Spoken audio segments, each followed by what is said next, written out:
హాజరయ్యాడు. లీగల్గా ఎలాంటి క్వశ్చన్స్ ఉండబోతా ఉన్నాయి, నోటీసులో ఏ రకమైనటువంటి అంశాలు ఉన్నాయి, మనతో సీనియర్ న్యాయవాది ఉన్నాడు. మీరు ముందు నుంచి కేసు ఫాలో అవుతున్నట్టు ఈరోజు అల్లు అర్జున్ ఇచ్చినటువంటి నోటీసుల ప్రకారంగా పోలీసుల ముందు హాజరయ్యాడు. దాంట్లో ఉన్నటువంటి పాయింట్స్ ఎలాంటి క్వశ్చన్స్ అతను అడిగేటువంటి అవకాశం ఉంది. సీన్ రీకన్స్ట్రక్షన్ అనేది పాసిబుల్ అవుతుందా అల్లు అర్జున్ తోటి? అంటే పెద్ద కేసులలో ఎందుకంటే వల్ల సో వాళ్ళు ఏంటంటే ఇన్వెస్టిగేషన్ చేస్తున్న క్రమంలో వాళ్ళు పోలీస్ స్టేషన్ అంటే ఇన్వెస్టిగేషన్కి సహకరించాలని చెప్పి హైకోర్టు ఆర్డర్ ఇవ్వడం జరిగింది. సో దాంట్లో భాగంగా నోటీస్ ఇచ్చారు. సో ఆ ఇన్వెస్టిగేషన్లో వాళ్ళ స్టేట్మెంట్ రికార్డ్ చేస్తారు. స్టేట్మెంట్ రికార్డ్ చేసిన తర్వాత వీళ్ళు సాటిస్ఫై అవ్వకుంటే ఒకవేళ అంటే ఆ సీన్కు సంబంధించిన అంటే రకరకాలుగా చెప్పడం వల్ల వాళ్ళు పోలీసు వాళ్ళు సాటిస్ఫై కాకుంటే రీకన్స్ట్రక్షన్ ఉంటుంది. సో దాంట్లో భాగంగా సంధ్య థియేటర్కి వెళ్తారు. వెళ్ళిన తర్వాత సో ఆ కోణంలో ఆలోచిస్తారని చెప్పి భావిస్తాను. మొత్తం అంటే ఆయన వచ్చినప్పటి నుంచి ఎగ్జిట్ అయ్యేంత వరకు కూడా మినిట్ టు మినిట్ ఏం జరిగింది అనేది కూడా అల్లు అర్జున్ తోటి ఆ సీన్ రికన్స్ట్రక్షన్ చేయబోతున్నారు. అంటే దానికి సంబంధించి అక్కడ ఎక్కడ స్టార్ట్ అయ్యిండు, ఎక్కడి నుంచి స్టార్ట్ అయింది, ఎంతమంది వచ్చారు, ఎంతమంది బౌన్సర్లు ఉన్నారు, సో ఆ డిసీజ్డ్ పర్సన్కు శ్రీతేజ్కు అల్లు అర్జున్కి ఎంత దూరంలో ఉన్నారు, సో అల్లు అర్జున్ చుట్టూ ఎంతమంది ఈ అల్లు అర్జున్ ఆర్మీ ఎంతమంది ఉన్నది, అల్లు అర్జున్కి సంబంధించిన బౌన్సర్లు ఎంతమంది ఉన్నారు, సో ఎవరు తోయడం వల్ల ఈ ఇన్సిడెంట్ జరిగింది, ఆ కోణంలో ఇన్వెస్టిగేషన్ చేస్తారని భావిస్తున్నాను. మధ్యంతర బెయిల్పై ఒక వ్యక్తి బయటకు వచ్చినప్పుడు న్యాయ వ్యవస్థ మీద కానీ పోలీసుల మీద కానీ ఈ రకంగా మాట్లాడితే ఈ దర్యాప్తు మీద ప్రభావం చూపే అవకాశం ఉంటుందా? అంటే దర్యాప్తు అంటే ఆ విధంగా ఒక అక్యూజ్డ్ పర్సన్ ఎందుకంటే హైకోర్టు నిబంధనలు ఉన్నప్పుడు బయటకు వచ్చి మాట్లాడకూడదు. సో అది నిబంధనలు ఉల్లంఘించి మాట్లాడిండు అంటే రాష్ట్ర ప్రభుత్వం పైన పోలీసుల పైన ఒక అపవాదు ఏర్పాటు చేయాలని అంటే నా తప్పు ఏం లేదు అని ఒక భావంలో ఆయన మాట్లాడడం జరిగింది.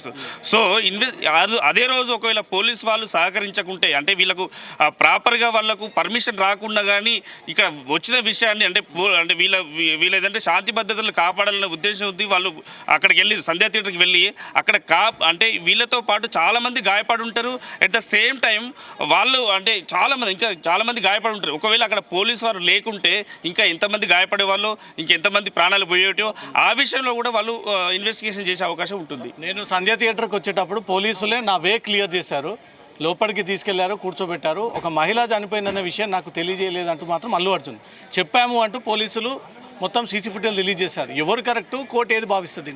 అంటే దీనికి సంబంధించి కోర్టుకు తప్పుడు సమాచారాన్ని ఇచ్చారని చెప్పి భావించవచ్చు. ఎందుకంటే కోర్టుకు అల్లు అర్జున్కి సంబంధించిన విషయాలన్నీ తప్పుడు. ఎందుకంటే నాకు సంబంధం లేదు, నాకు విషయం తెలియకుండా ఇంటర్వ్యూ బెయిల్ తీసుకున్నారు.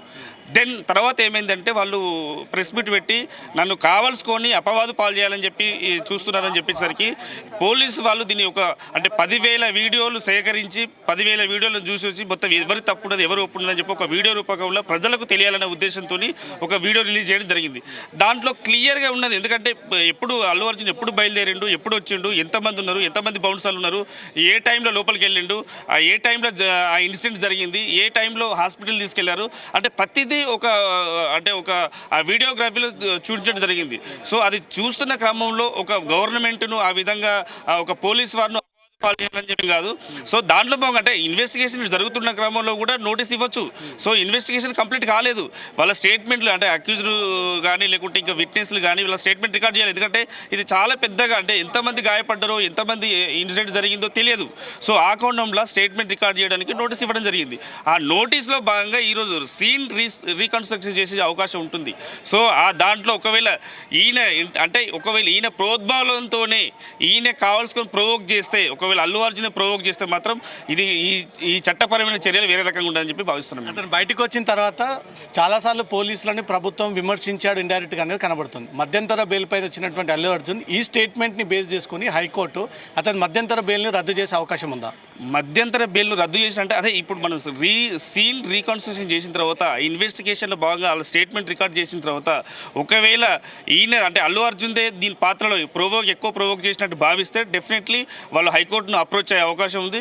క్యాన్సిల్ చేసినా చేస్తారు, క్యాన్సిల్ చేయొచ్చు, మళ్ళీ రిమైండ్ చేసే అవకాశం కూడా ఉంటుంది. దీంట్లో అయినా వచ్చినటువంటి సందర్భాల్లో ప్రతిదీ కూడా నాకు తెలీదు, నేను తెలుసుకోకుండా వచ్చాను, అనుకోకుండా జరిగిన సొంతంగా. ఇంకోటి బాధిత కుటుంబాన్ని కలిసేటప్పుడు కూడా లీగల్ సమస్యలు వస్తున్నాయని చెప్తున్నాడు. కానీ మీడియా ముందుకు వస్తున్నాడు, సొసైటీలోకి వస్తున్నాడు. అదొక సాకుగా చెప్తా ఉన్నాడా, నిజంగానే ఆ వ్యక్తిపై ఆంక్షలు అలా ఉంటాయా?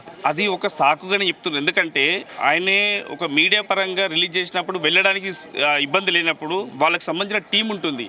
ఆ టీంకి సంబంధించి అక్కడికి వెళ్ళి ఆ అబ్బాయి యొక్క శ్రీతేజ్ యొక్క ఆరోగ్య పరిస్థితులు తెలుసుకోవాల్సిన అవసరం ఉంటుంది. ఆయనకు కావాల్సిన సహాయ సహకారం పురస్కారాలు ఇవ్వాల్సిన అవసరం ఉంటుంది.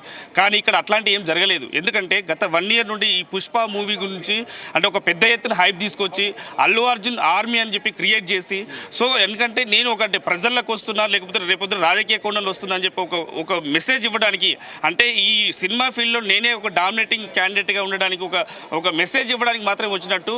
సో అక్కడ వచ్చిన తర్వాత ఆయన ఓన్లీ సంధ్యా థియేటర్ వాళ్ళు కంప్లీట్ పర్మిషన్ అడిగితే ఆ పర్మిషన్ వాళ్ళు గ్రాంట్ చేయలేదు. సో ఆ గ్రాంట్ చేయకపోగా మళ్ళీ పర్మిషన్ క్యాన్సిల్ చేశారు. సో ఈ విషయం తెలిసినా తెలియకుండా ప్రోగ్రామ్ ఎవరిది? పుష్ప మూవీ సినిమాది. ఎందుకంటే ఇట్లాంటి 5 థియేటర్లో రిలీజ్ అయింది. సో వేరే దగ్గర సంఘటనలు జరగలేదు, ఓన్లీ ఇక్కడే జరిగినాయి. సో ఈ సంఘటనకు సంబంధించి పూర్తి బాధ్యత అల్లు అర్జున్ గారిదే. సో అది ఎందుకంటే కోర్టుకు తప్పుడు సమాచారాన్ని ఇచ్చారా లేకుంటే ఇంకేమి ఇచ్చారా అనేది తెలియదు. సో ఇదంతా ఏంటంటే ఈ కోణంలో పోలీసు వాళ్ళు ఇన్వెస్టిగేషన్ చేస్తారు. సంధ్యా థియేటర్కి వెళ్ళి రీకన్స్ట్రక్ట్ చేస్తే అసలు విషయాలు బయట. కొత్త అంశం ఒకటి తెర మీద తీసుకొచ్చినారు. మీ కాంగ్రెస్ పార్టీ తరఫున ఎమ్మెల్సీ తీన్మార్ మల్లన్న ఆ సినిమాలో ఉన్నటువంటి ఒక సీన్ని, పోలీస్ ఆఫీసర్ పైన తను యూరిన్ చేస్తున్నటువంటి ఆ సినిమాని తొలగించాలి, ఆ క్లిప్ అనేది తీన్మార్ మల్లన్న తెరపై తీసుకొచ్చాడు. అది పాసిబుల్ అవుతుంది? అసలు సినిమా ఆల్రెడీ రిలీజ్ అయిపోయింది. పోలీసు వారు రకరకాల కర్తవ్యాలు నిర్వహిస్తారు. ఎందుకంటే రకరకాల పనులు చేస్తారు. సో ప్రజలకు చేదోడు వాదుగా ఉంటారు. అట్లాంటి వాళ్ళని వాళ్ళను కించపరిచినట్టు పోలీసు బట్టలు ఇప్పడం కూడా మేము కూడా ఖండిస్తున్నాం. తీర్మానం మల్లన్న గారు ఏదైతే చేసారో కంప్లైంట్ కూడా బలపరుస్తున్నాం. డెఫినెట్గా దాని మీద కూడా ఎఫ్ఐఆర్ చేయాలని చెప్పి మేము డిమాండ్ చేస్తున్నాం. రైట్. ఈ విషయంలో పోలీసులు విచారణని ప్రభావితం చేసే విధంగా ఉన్నాడు. అతని మాట్లాడినటువంటి క్రమంలో ఎప్పుడైతే మీడియా సమావేశాన్ని ఏర్పాటు చేసినప్పుడు పోలీసులపై కానీ ప్రభుత్వంపై కానీ ఇండైరెక్ట్గా అతను రియాక్ట్ అవుతూ ఉన్నాడు. కాబట్టి అతను బెయిల్ రద్దు చేసేటువంటి అవకాశం ఉంది. దాంతోపాటు ఈ సంధ్యా థియేటర్ జరిగినటువంటి ఘటన దగ్గర కూడా మినిట్ టు మినిట్ ఏం జరిగిందనే దానిపై కూడా అల్లు అర్జున్తో కలిసి పోలీసులు మరి కాసేపట్లో సీన్ రీకన్స్ట్రక్షన్ చేయబోతూ ఉన్నారంటూ మాత్రం న్యాయవాదులు తెలియజేస్తూ ఉన్నారు. కెమెరా పర్సన్ సాగర్తో రవితేజ, జీ న్యూస్, హైదరాబాద్.